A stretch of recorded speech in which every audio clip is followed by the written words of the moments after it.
জায়গায় একদমই আবেদন করতে হবে। আর আমি জানি না আপনার বর্তমান পরিস্থিতি কী, মানে আপনি জমি ধরে যদি আপনার কোর্স শেষ হয়ে যায়, তারপরে পরবর্তী অবস্থাটা কি বয়স্কতা ফিরে আসার কোনো স্কোপ নেই?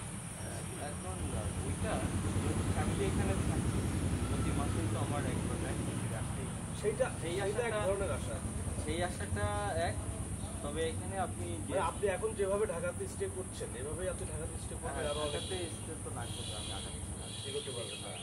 দোকান থাকি আর এসে হয়তো 2-3 দিন থাকার মধ্যে হয়তো সবাই এখানে কাজ করলে আমিও তো আসতাম, দেখা ছাড়া তো আসতাম আমার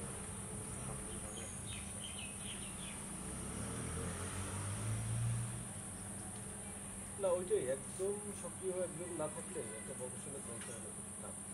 আমাদের রাজধানী শহরেরই এক একটা দল একদম কী করতে থাকে, কী কোশ্চেন যদি অফ হয়ে যায় তাহলে দল আর দল করা হয় না, এটা খুব সহজ।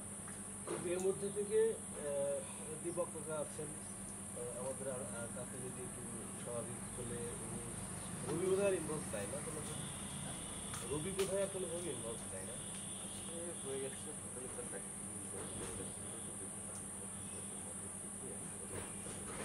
একেবারেই অনেক ব্যাগে চলে গেছে, যাদের কোনো মেয়ের ব্যাপারটা না ওই থানার তো কিছুদিন ছিলই, পরবর্তীতে আর